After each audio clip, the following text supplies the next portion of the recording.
is in hundreds of volumes of recorded research. Now, these hundreds of volumes sound very, very important. But one of the things we have discovered in the course of time is that all these volumes put together do not give us the immediate answers that we want for the problems of daily living. We have got to think today in order to survive. And all the books in the world cannot bestow salvation upon us, because these books are memories.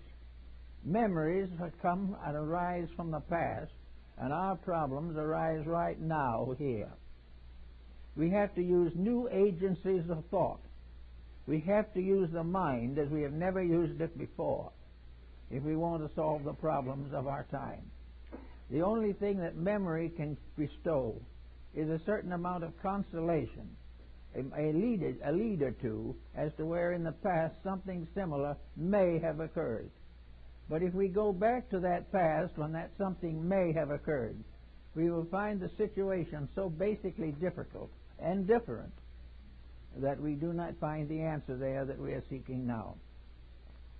Science, therefore, is a great recorder of knowledge. But in the last analysis, science is also hopelessly dependent upon original thought. And thought is the problem that we are all working with very closely and very sincerely today. Now let's see what this all means in terms of the human being. We know the individual, everyone living in this world, has the capacity to think. And to think is to give an expression to a basic mental principle within ourselves. This basic mental principle is not infallible. It does not mean that we can forget everything else simply by thinking, but it means that this mental faculty is indispensable in an effort to understand the physical phenomena of life. It cannot solve problems beyond itself, but it is very necessary to achieve the immediate information we need for daily living. So we try to figure out how we shall do some original thinking. Now, original thinking means that we have to have a disciplined mind. It cannot drift around in the vagaries of uncertainty. We cannot have a mind laden with superstition and expect it to serve us in time of emergency. There is tremendous importance, therefore, in mental training, the mental organization, and the preparation through education of the mind for the responsibilities of personal decision. In the present educational system, we have virtually no mental training. In there we are depending upon textbooks which are nothing but memory. They're what somebody else said long ago. And we do that to the children of today and expect them to find the answers to their problems. These answers are not there. They are in spirit, perhaps, they're in substance or in symbolism, partly expressed. But the average young person today does not know how to take memories and transform them into dynamic, immediate decisions.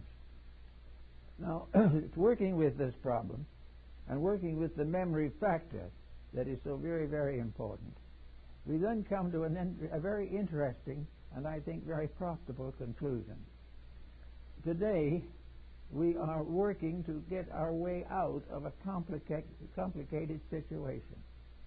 We are seeking more and more answers to the basic problems of life. So what have we done? We have finally, to crown everything else, invented a computer. And what is a computer? It is nothing but a mechanical memory. A computer cannot answer any question that has not already been answered. It cannot come to any conclusion which cannot be gained or brought back from previous conclusions. The computer is not a thinker. It is a rememberer. We can put great volumes of statistics into the computer, and they will come out in a much more orderly way. But all the computers in the world will not teach us how to get out of debt, because it cannot create thought. It cannot take ideas and transform them into immediate active realities. It can give us all kinds of hunches and suggestions and opinions and beliefs, but they are all based upon something that was known before, something that existed in the time when the Chinese were shaking their oracle bones.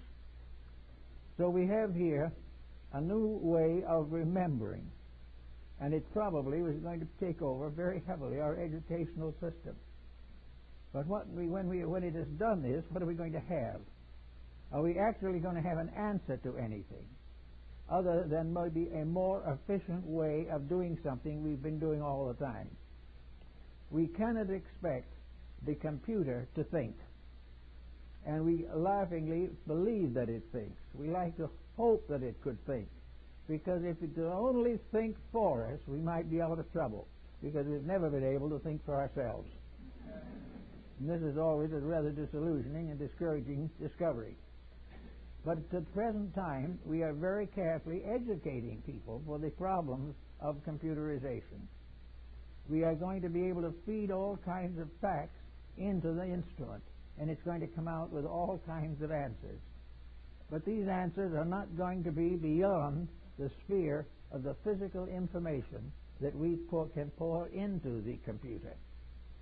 Now, if we poured into the computer all that we know about man, we probably would come out with some rather complicated findings.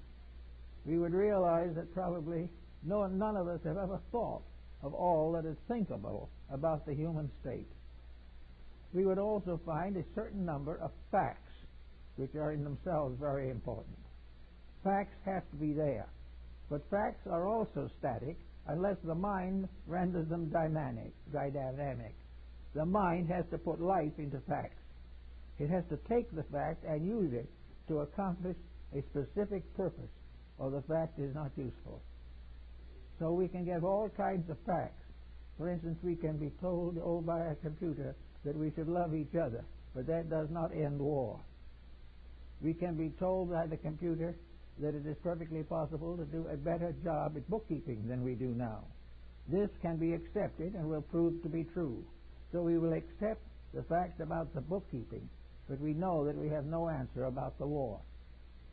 All of these things remind us that no instrument that man develops of himself can be more enlightened than the person that develops it.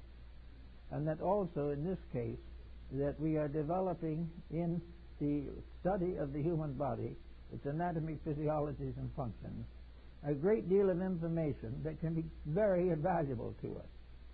But if this valuable information is simply fed into an instrument, it will come out with no more answers than perhaps the Aborigines had long ago, because there is no solution in merely finding the answers that are already there.